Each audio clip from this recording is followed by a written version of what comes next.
have a picture in my mind of where everybody was, and so I'm gonna make a new picture. I don't want to confuse you. I try to keep at first I try to keep the faces separate from the arrangement in the group. I know elementary school teachers do the seating chart and then they tell everybody to sit there because that makes it easier for them to memorize where people are. But then they see the kid out on the play yard and they don't know who the heck they're talking to because it only works with the anchors right where they're located. Let's bow our heads and we'll launch right into some more on the syllabus.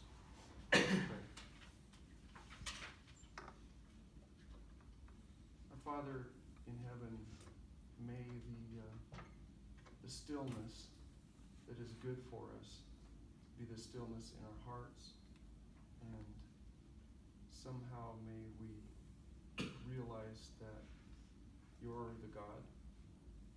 Bless this time that we have together and make it valuable in a particular way for each person, depending on where they are in their spiritual path. In Jesus' name, amen. Let's pick right up on the syllabus where we left off. The syllabus, exactly as it was distributed, is on the course website on Canvas. And I want to just go over a few policy things. So if you don't have a copy of it with you, we have a few more. We might have enough for everybody that didn't get one. If you weren't here on Monday, let me see your hands if you were not here on Monday. 2, 3, 4, 5. Okay. You got 5? I might have 4. You got 4? I probably have another couple of them. And then everybody can have. Don't give yours away. Okay. 3. Okay. 4, 5.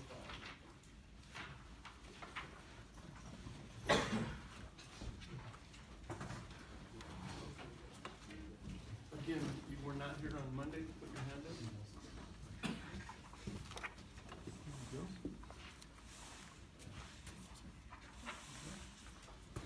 What's your name? Amber. Okay. June. Okay. Junho. Is Junho? Okay. Okay.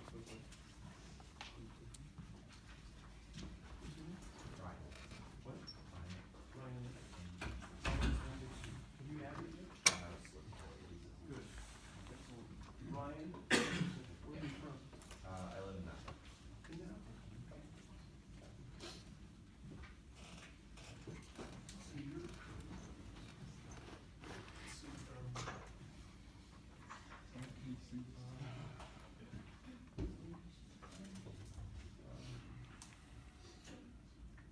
and it's hyphenated. Go ahead. Okay. And I'll get you the syllabus also.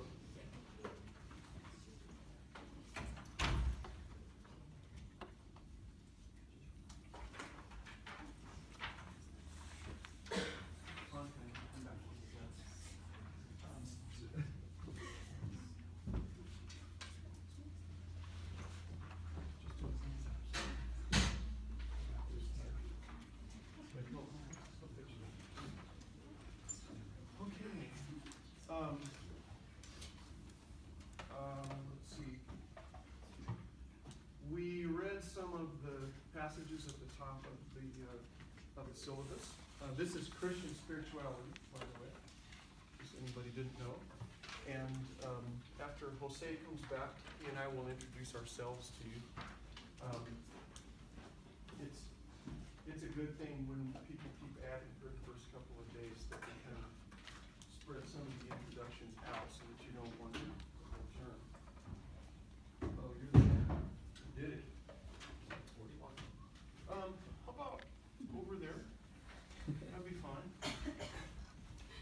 You can put them both against that wall. That would be fine. Like that, or? Oh, that'll work too. For sure. Beautiful. Beautiful. Okay. And here we go. Let's see. Your mic is fixed, right? Okay. I think the last thing that I read was a quote from the Dalai Lama. I always tell my Western friends that it's best to keep your own tradition. Changing religion is not easy and sometimes causes confusion. You must value your tradition and honor your own religion. And there's a reason for this. If you're in a place where whatever you came up in, whatever your parents raised you in, or whatever you were exposed to in your community, if it has come to the place where you're bored or disturbed, or you're more attracted to some other religious forms that are really different than what you're used to, that is a really normal thing. Just depending on your personality, on your temperament, that's a really normal thing. But I would encourage you not to take that as some sort of a special sign that you need to just bail and leave. Not right away, anyway. It's easy to misinterpret signs when we have certain feelings, but we don't come with any washing or laundry or care instructions sewn onto us like a label, like a shirt would have. And it's easy to just misread what we're seeing. I'm surprised at the vast array of things that people come and share with me as certain revelation and guidance from God. Some of the things that people are impressed about or take as a sign, when I ask them, so what does that mean? What they say is not in anybody's best interest, not theirs, not God's, not the people around them. Sometimes it's just bizarre. So it behooves us to be very careful about rejecting the value system and the belief structure that we've come up in and been raised in a church, synagogue, temple, whatever, without some really careful and probably long consideration. One of the reasons is that even if you have come to disagree with certain things, you still got yourself in your consciousness indexed according to a scaffolding that's part of how you came up. And when you change that kind of confusion puts your scaffolding into a certain disarray. And it's not a minor thing if you come from a spiritual or cultural tradition that is kind of all through your life. If it's just something like once or twice a year your parents took you to church and then they never mentioned spirituality or religion or God very much other than to say that God was going to damn you to hell for doing something that they didn't want you to do or something now and then, it's not really the same kind of impact on your scaffolding as if it's one of these kinds of religious things that pervades your whole life. When I became a Seventh-day Adventist, I did not come from a religious background. I was not raised with a tremendous amount of spiritual or religious guidance, and I was looking for something, so there was a vacuum to fill. And the summer that I was 9, after 4th grade, before turning 10, like the first week of 5th grade school year, I found what I believed I was looking for, and when I went to an Adventist church. I had gone to churches all over the community in Sacramento trying to find something, wherever I could get on foot or with my bike. And then I found one that I couldn't get to as easily, but one of the other pastors that I went to suggested I look at the Seventh-day Adventist church because the things that I shared with him as my concerns, he said, really matched up with this particular group that I hadn't heard of. So he told me how to get there and looked up in the telephone book. You're probably, you don't even ever seen this kind of a telephone book. You don't know about a telephone book, but it used to be that we didn't have the internet, believe it or not. And we didn't carry phones around with us. They were hard plastic black boxes bolted to the end of the counter in the kitchen, and you didn't touch them if you weren't tall enough to reach them. And they were expensive to use. In any event, I went and found what seemed to click for me. But even so, some of the basic worldview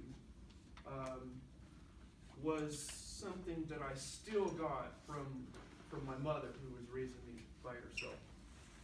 Because she had some relatives in years past that had sort of a phase that they went through of studying with the Adventists. I don't think her great-grandma was ever baptized in Adventist, but I think she kind of went through a phase and then didn't ever join. But it still had to fit certain things that were a given. I was told that when the Bible said stuff, it was true. And I was told, we just don't read it, we don't practice it, we don't go by it, because my mother told me there were things in it that were horrible. There were things in it that she thought God probably wanted us to go by. So right there, she obviously believed in God and believed that the Bible was something to do with God. So that was something that I got from the earliest, I think. But she had run into the story at some point in her earlier life about Abraham being told to go and kill his son. And believing that he heard God's voice telling him to go kill his son, go sacrifice his son. Which I've come to find is the practice, is the pagan practice of Moloch, which is sacrificing children to your God. So he believed that he was supposed to do this, and he went to do it, and then apparently when he raised a knife and tried to do it, there was intervention, and God would let him do it. And so then he found an animal that had gotten itself caught in around some of the woods or weeds or limbs or something in the thick bushes, and grabbed that thing and sacrificed it instead. And so I remember her saying the Bible is a terrible book, but she said it was God's word, and it tells us some things that we're supposed to be doing. So that was stuck for me, at least. There are some of you that have been raised Seventh-day Adventist, and you're really happy about that. Or maybe you and your family together made a decision that you were going to become Seventh-day Adventist, or whatever it is that you are. And so you kind of found it together. And then there's some of you who don't have much religious background. You just found yourself at this school that's the only four-year college in Napa region that has the major that you need, and you're rolling your eyes going, I'm going to take these kooky religion classes, you know? So it could go either way, and everything in between. In here, though, I want to respect your tradition. If you are any flavor of Adventist or any other Christian group or some other religion, or you don't have a religion that you identify with, it doesn't exempt you in any way from benefiting from looking at spirituality. There may be somebody here who's Buddhist. Is there anybody here who's Buddhist? Anybody here who's Buddhist, or your major tradition is, hey, I go to yoga, and that's as far as it gets me. Is anybody has anything to do with the Hindu tradition? Anybody? Okay, so I can say, since none of us are Buddhist or Hindu, if we went to, say, a Buddhist temple, or we went to a Buddhist monastery to live for a couple of years, we would not have to become Buddhist to benefit from some of the things in the tradition. If we were taught to meditate, we were taught to spend the whole day in contemplating contemplating compassion for other people, which is very common in Tibetan Buddhism, to systematically start spending hours, not just a few minutes, not a thoughtful hour in the morning before you go off and do other things, but to actually sit and do nothing but concentrate on becoming compassionate. To start where it's easy. You take a person who's very close to you, somebody you love very much. Typically, they'll start with their mother. And they have thought exercises where they'll try to, they'll think about some scenario where they know that their mother has been hurt. It might be historic. They know sometime that she had cancer and they remember her when she was in ICU or something. Or it may be that there was a car accident and they were in it and they saw that the mom was hurt real bad.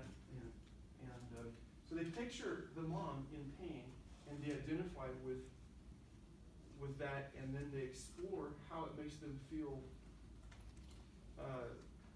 emotionally and what it does to their physiology to think about this person they care about so much and it's done so much for them in pain. And they'll work that until they can decide to bring it about, that feeling. And then they'll go to somebody who's an acquaintance, but that they're not particularly in love with. They just don't mind. They're just somebody they know at work or in the neighborhood or something. And then they'll explore attaching that feeling and picturing that person when they're needing tenderness. And then they'll explore their compassion toward them. They do this systematically until they get to where just gradually moving like one step away from somebody they love as much as their mother or their romantic lover, whatever, or their child. And they'll move all the way to whoever it is in the world that they most loathe or would be most inclined to just hate. The person that they find it the biggest challenge to feel any tenderness toward, and then they'll apply. So if a Christian did that, they would not need to become a Buddhist to benefit tremendously from that. At the same time, if you went and lived in a Buddhist monastery, you would be exposed to a worldview that doesn't believe that there's actually a person, God. Most Buddhists, some Buddhist sects, some strains of Buddhism, and some individual Buddhists do, in fact, believe that there is a real personal God, very similar to the way that a Jew or most Christians would see God. But the point is that it's not the emphasis in Buddhism. Doctrine, being correct about certain opinions or beliefs, is not a big deal. It's about practice. So on the other side of that coin, Seventh-day Adventism, for many people, not everybody, I've known some Seventh-day Adventists that are extremely experimental and experiential, and their whole person comes into their spiritual practice, and they, more like a Buddhist, couldn't care very much about the doctrines or being correct about some opinions or beliefs. But for the most part, I'd say the bulk of Seventh-day Adventists experience their spirituality and religion a lot more on the other side of their brain. It's very, very important for Seventh-day Adventists to not be incorrect. Do you think that's a fair thing to say? We don't want to believe about which day you're supposed to go to church the wrong way. We don't want to misunderstand what's going to happen in the future of the world, right up to the end of the world. We want to be straight on that. We want to understand what actually happened in the stories in the Old Testament and in the book of Acts and in the Gospels. We want to have that knowledge. So that's typical of many Seventh-day Adventists, to get our beliefs correct. Nothing wrong with that.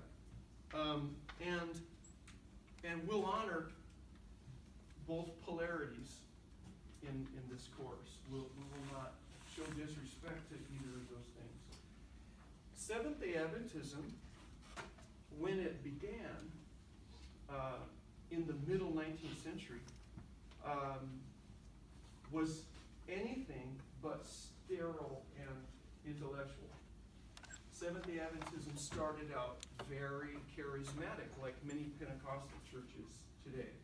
There was speaking in tongues, there was being slain in the Spirit, there was people who would have entire prayer meetings, worship services, where they would focus on God fulfilling the text that says, He fills my mouth with laughter, and they would emphasize the spiritual aspects of laughter for an hour and a half, which is, I don't know how that would play in some of our Adventist churches today. Maybe not as well as back then.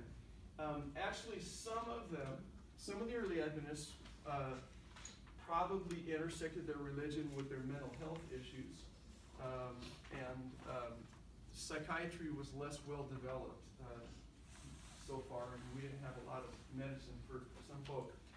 And some people sort of pooled their pathology and found each other and were doing things like actually sewing up diapers big enough for grown-ups to wear and wearing them, and even pottying in them and everything, because they were trying to fulfill the being babes in Christ and being like little children. Because except you become like little children. So they're actually having a bottle and using the restroom in their diapers. It got so far. So when you start talking about the spectrum of religious experience, it can go from the insane to the very academic and thoughtful. One thing that we did not, when we put all those words on the board on Monday, and I apologize, I'll take those pictures and put those images of what was on the board for those of you that weren't here on Monday. We just let people say what word came to mind, just sort of a word association with what comes, what do you think of when you think of spirituality. So I'll put those pictures on the course website so you can just see it, but I'll refer to it in a general way. One thing that really wasn't up there too much was theology. And theology overlaps with spirituality. When a person, how many people here are planning to be pastors? You go to school to learn to be a pastor. Keep your hands up. 1, 2, 3, 4, 5, 6, 7. Okay, so in our denomination, a person who's preparing to be a pastor is a theology major. Usually, you don't have to be. You could major in something else and then take the prereqs and go get your graduate degree in divinity studies, which is largely another theology degree. There's a lot of practice, but when you get to the seminary, you're going to take some hardcore theology, and you're going to be in classes with people who are THD and PhD in theology and MA in theology students. A lot, like 2/3 of your classes will overlap with them, so you won't all just be MDiv students when you get to seminary. But I think it's telling that we prepare our clergy with a theology degree. They're not studying psychology. They're not studying the soul, They're not studying counseling. They're not studying really even as much like chaplaincy kinds of things. Like, it gets covered. It's what I have. I have that same major you guys are trying for. I was a BA in theology with a pastoral ministry emphasis here at UC. But it says something about the reality of what is expected of the pastor. What's the difference between the pastor and anyone else who goes to church?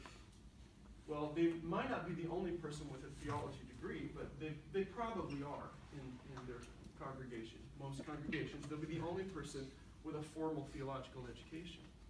And sort of the Seventh-day Adventist church week kind of culminates in about a half-hour period where the pastor gets up and basically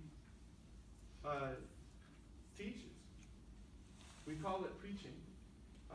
In Caucasian American Adventist circles, it can be usually very cognitive, like trying to prove a point, almost like a debate without, shadow boxing kind of a debate. Prove that your position is right. Sometimes there's a little more of the actual preaching motivational tradition in African American Seventh-day Adventism, and I think that for the most part, correct me if I'm wrong, I think that in Spanish-speaking North American Adventist churches, it's more similar to the content kind of thing in Caucasian churches. You're going over doctrines and re-emphasizing things. And can anybody correct me on that or say, yeah, that's kind of close? Who here goes ever to Spanish-speaking Adventist churches? Are they saying really similar things, typically, as when you would go to, say, a similar size, sort of conservative Caucasian? That's conservative, very conservative. Very conservative. So it would be orthodox doctrines that are usually the topic. Is that right? Mm-hmm. Yeah. Do you go to any Spanish? Do you speak Spanish? What's your major? PD? Okay. You study the Bible a lot? Okay. That's an interesting point, studying the Bible a lot. It blows Seventh-day Adventists away when they go to some other Christian churches and find out that you could ask somebody about a book of the Bible and they don't even know that it is a book of the Bible. That's something that for Seventh-day Adventists we go, what? I mean, you can even be chafing at some of the things like, how come it's always doctrinal around here? And how come we can't do this on Sabbath? And how come and you get this kind of Adventist kid motif going. But then you go somewhere and you go, geez, you couldn't even find Esther in the Bible, could you? Have you ever heard of Nehemiah? Oh, come on, you're pulling my leg. There's no Nehemiah, right? Right? And then you say to them, okay, let's turn to Hezekiah 3:7, and you can say anything you want, because there is no Hezekiah. It just sounds just about as good as Nehemiah, though, to most people. So we kind of take that as a sort of a point of pride. But there's a problem with that. We're actually not supposed to be proud. That's a bizarre thing, I realize, but across all of the major forms of spirituality, humility is a theme that I haven't found lacking yet in any time-honored spiritual traditions, Christian, the Indian religions, indigenous shamanistic and medicine practitioner kinds of belief systems, Protestant or Catholic. Spirituality always involves some sort of renegotiating the construct of self in your consciousness. That's a huge theme. It's not a huge theme always in weekly practice, but those people from each person's tradition that are sort of the spiritual superstars, so the rock star spirituality people, in our tradition too, it's always going to be something to do with whether it's enlightenment or it's conversion or it's some sort of spiritual breakthrough, or the term sanctification. You become more and more specialized, set apart for a special spiritual mission. Always involves some kind of real serious change in how we relate to the self. So that will be a theme throughout this quarter.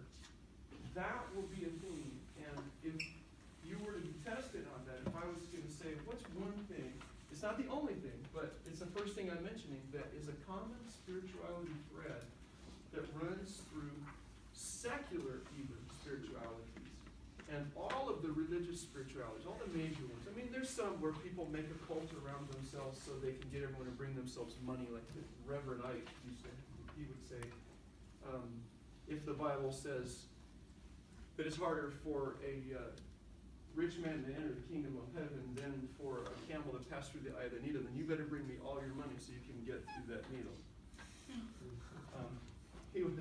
It was the gospel of greed, and he was preaching it without apology. He was saying God wanted us to be rich, and he wanted him to be the richest. And so, I mean, there's exceptions, there's lunatic stuff, but I mean, time-honored, people take it seriously, spiritual traditions always involve something. So we'll explore a little bit what that means. I will make reference sometimes to contrast with and other times to compare with other spiritual traditions. Because when it comes down to it, and this is frightening for some, because for some spirituality means becoming more and more and more and more separated from other people that aren't like us. For like non-Catholics, non-Adventists, people that aren't Buddhist, whatever. And that mindset exists in all traditions. That's a personality. That's not a different religion. It's just that there's always a spectrum of people in every religion that are like that. And it's not even special to religion. It's true in martial arts. It's true in sales. It's true in dog training. It's true in quilting. It's just, I mean, when people organize themselves, somebody's going to want to say, okay, well, don't let people in here that don't belong. Because they'll come in here, and if we call them the same thing we call ourselves, then that means as a group, we will no longer be special this way. We'll have to say, well, we've let that go. And we're not like that anymore. We used to be, but then we started letting in people who disagree with us on that. And then pretty soon, our brain is pretty good at looking at people who could come in and change things to make it so that we water down what we are and we lose our identity. And then we start looking at them defensively, like an immune system develops. Same as our body looks at everything that comes into it, that gets into the bloodstream or into the tissues, the soft tissues. It evaluates it. Is this self or is this something that doesn't belong here? It doesn't belong here. Okay, well, mark that. Say, hey guys, can you kill this? And then other cells come and kill it. And we do that as on a larger scale. So one of the things that would be considered most testable and most memorable in this class would be that spirituality involves something about renegotiating our concept of the self. All right? Now, a sort of part B on that, you can almost make it its own, its own point, and we will it sometimes.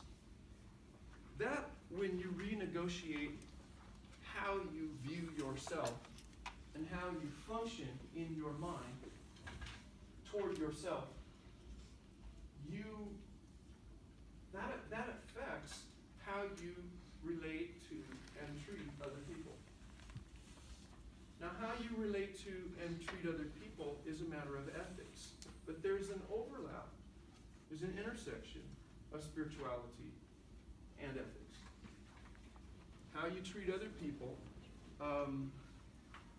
is almost always impacted by your spirituality. So, let's look at the last verse on the syllabus.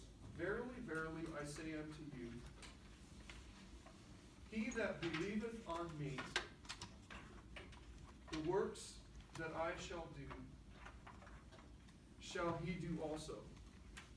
And greater works than these shall he do. John 14:12, King James Version. Now, There may be a few in here that have almost no familiarity at all with anything Jesus ever did. Maybe you've seen, all Jesus means to you is you know that some people say that he was executed by being nailed to a cross and put up and died hanging there. And people wear a symbol around their neck that you've seen. Some of you may have zero data in there about this Jesus person. Others, though, are probably familiar with every story that we have in the 4 books of the Bible that tell stories about Jesus' life. Jesus lived approximately the time that we start numbering time. For many years, people referred to the way we date history in the Western world with BC, or before Christ, and in the year of our Lord, Anno Domini, AD. Recently, as society has become more, not just more secularized, but yes, more secularized, but also trying to show some sort of respect for people from other traditions that don't share belief in the historic significance of Jesus coming. They started to say for AD, Common Era, or CE, and then BCE for before Common Era. Nevertheless, at about somewhere a few years BC or BCE, Jesus was born in the Middle East, was born in a region today surrounded by the nation of Israel. And then when he turned about 30, he spent the next 3 years, and the last 3 years of his life, going about teaching some very revolutionary things. And it ended up that his teachings and what people then did with his teachings, a lot of things attributed to him, were actually very opposite what he was trying to promote, but it happens. He went around the region, the region of Palestine. He went around teaching people, preaching, and doing healings and that sort of thing. Just ministering, sort of like a freelance minister going around, traveling teacher. And he did gain a kind of rock star status, where when people heard he was going to be there, there were people who would come out by the thousands. And if he would pass through town, everybody would come out because it was a big deal. You could imagine celebrity status.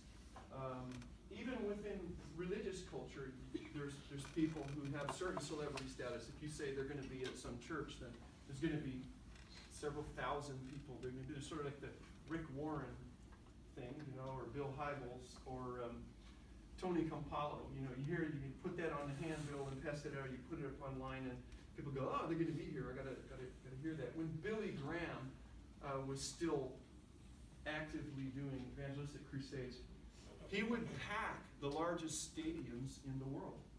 Pack, and not an empty seat. People standing to just do an evangelistic crusade. People so wanted to hear Billy Graham, and the more they heard his name, the more they wanted to hear him. And people, in short order, Jesus got a reputation so that people would run for miles, to not miss what he was going to say. And a lot of people followed him around. Not just his 12 disciples, but kind of like before the Grateful Dead lost Jerry Garcia, there were people who put decades into their life to following the Grateful Dead from one concert to the next, and they would sell little juggling trinkets or T-shirts or something at the concerts to make enough money to just afford Taco Bell, and then they'd sleep in their ratty little car with 3 people and follow them around, and tattoos of all the band members and everything. There were people who gave up everything and just followed him, but weren't actually officially disciples, men and women, that just kind of tried to get along everywhere. Some of them even said, "Don't do that," but they followed him anyway. Said, "No, go home please go home. And I don't know if that's because some of them, it was beneficial to what he was doing, that they were there, and others it was not beneficial at all to have them following around. But in the Bible, divided into what is referred to as the Old Testament and the New Testament, there's 66 books altogether in the Protestant official Bible. There's 66 books. The last 27 of those books are called the New Testament. And they tell about things that happened starting with when Jesus was on the earth and then forward. Everything before that, there's a few centuries of time where we don't have any writings from that time, or writings that describe that time in the intertestamental period. But other than that few centuries leading up to when Jesus was here and the New Testament starts chronicling that time period, the rest of the stuff is older than that, and it's literature largely from the Jewish people. The first 4 books of the New Testament are referred to as the Gospels. They give parallel accounts. It's not like one of them tells the first 10 years and the next tells the next 10 and the next. It isn't like that. It's 4 parallel accounts of the time that Jesus was here on earth. Okay? Matthew, Mark, Luke, and John. In there, you will find that there's a different personality for each one of the people that writes those books. Some of them give certain details, others leave details out, the others give. And some of them even tell something one way and another person puts another spin on it. And then there's a debate over whether that was 2 different events. They're very, very similar, happened reportedly at a similar time, but some people will say, no, if there's any difference at all in the way it's told, then those are 2 separate events. He did that more than once. And we won't argue with either of those positions here. I just want you to be aware of it. Nevertheless, if you were to read those 4 books, and you will be, if you were to read those 4 books, and you will be, let's look at page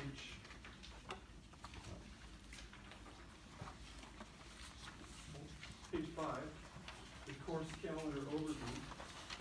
You'll notice that there's Bible passages in the right column. And I'd like you to read those Bible passages before coming to class each of the days that's listed on here. So today's you didn't have to play catch up. This is scheduled out so that by reading what's here, just following this reading plan, you will have read all 4 Gospels by the time we finish this course. And you will have read the book of James. Why James? Why that's random. 4 Gospels and then why James? Most people identify James, the book of James, which is a little tiny book with only 5 chapters. Most people identify James, the person who wrote it, with actually Jesus' brother. That means literally they have the same mom. It's not brother from another mother, it's brother from the same mother. And this would be somebody younger than Jesus. All right? This would be, and as far as we can tell, Jesus, probably until he was 30, probably lived at home. It would also be in a place where people had very modest homes. In all likelihood, they had inside of their house a total of 1 room. Ever been anywhere where houses have 1 room? pretty typical around many parts of the world. And in that part of the world then, unless you were uber wealthy, probably had one room. You've got a good bet that they did not have bunk beds either. This is somebody who, in all likelihood, from the time he was weaned, probably actually shared a bed with Jesus while he was growing up. And then was with Jesus his whole life up until Jesus started his ministry. And probably no coincidence, I challenge anybody to find any book of the Bible that sounds as much like exactly the things that Jesus was teaching when we have red letters. And by the way, in some versions of the Bible, when Jesus is talking, they print the quotes of Jesus in red. They use red ink, red text, instead of everything else which is black. If they even just narrate, they say, and then Jesus walked, yada yada, that'll be in black letters. But then they'll use red ink, and it'll say, and Jesus said, and then the quotes, and then it starts red. And then all of his sermons, when you go find the sermon where he climbed up on a mountain and was preaching in the mountains, or the sermon by the lake, just several pages of nothing but red ink. If you look at those passages where Jesus was actually the one talking and making his point, I challenge you to find anywhere in the Bible that sounds as similar and makes the same points as well, with few exceptions, as the book of James. Very short book, so it's easy to go compare it to what Jesus said. And it might be the only book of the Bible written by somebody who actually knew Jesus before he started his ministry. This is a person who his whole life knew Jesus. Like, how many of you have siblings? How many of you have like same gender siblings, like two brothers, two sisters? And I mean, and they're not like 20 years apart. They're, you grew up with folk. Yeah, I got that thing going too. I had 18 and 20-year-old brothers when I was born. And from same mama, but not same dad. Although I guess that's true of James and Jesus. Right? Yeah. I mean, how about the sibling rivalry thing between James and Jesus? My dad is way bigger than your dad. My dad, let's talk about my dad. Okay, let's not get into that Jesus. My brothers especially did that. They would do that I too. was just kind of like, yeah, I'm the youngest, so whatever. Well, you're just lucky their dad wasn't God. So I think it gives some insight that's going to actually reflect on some perspective of Jesus that I don't think anyone else who wrote anything could ever do. Think about how special that might be. So we'll see if we can get what was up on the board written, in an image onto the website. Start doing the readings. Question came up about versions of the Bible. I had one of you who asked if it's okay, instead of getting the Revised Standard Version that we've got listed as a textbook, can you instead use the King James Version? I'll often quote from the King James Version because I memorize only from the King James Version, just as a custom. Because I started doing that when I was little, and I'll just always do my memory work that way. This one, though, you can do your readings in the King James Version. You may not do the readings in a paraphrase, like the Living Bible or any of those that someone changed it to make their theological point. You may not do that. Like there's one that somebody did, a clear word or something like that. It's a clear bunch of garbage is what it is. The message, I love the message, and it's really well done. really well done, but and I use it.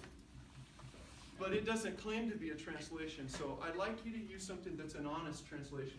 King James is an honest translation. It comes from the Textus Receptus. The New Revised Standard Version is a little more accurate, however. See, when I do business, I'll often use this one. That's got King James and it's got the Greek with a literal underneath it. And I don't want you to read something that somebody twisted to make their point the way their church teaches. Our church or anyone's church. I want it to be as close to what it actually says so we can wrestle with it. Not only that, and yes, you may do your reading from the King James if you want, but I want everybody to get this and bring it for in-class stuff because it has page numbers that I want the same. Because there's a lot of people here who don't know how to just go to Obadiah or Philippians or anything like that. I want to be able to just give a page, and I don't want to fool around for 5 minutes every time we want to just do something real quick. I want you to have it just for the pages. And I didn't select the King James because it takes a lot of practice to understand the English that was being spoken very formally by the elites in 1611. English has changed a lot, and it doesn't make the same sense to people. Some of the words mean the opposite. Like the word let me go do this, would mean stop me from doing it in 1611. There's dozens of other words that don't even mean the same thing, and we're reading the King James and going, no, the King James says we're not supposed to do this, when actually it says, or vice versa. So we don't want it backwards. But you may do your reading from the King James, but you do need to get this, buy this, so you have it in class, okay? We'll see you Friday. Blessings to you.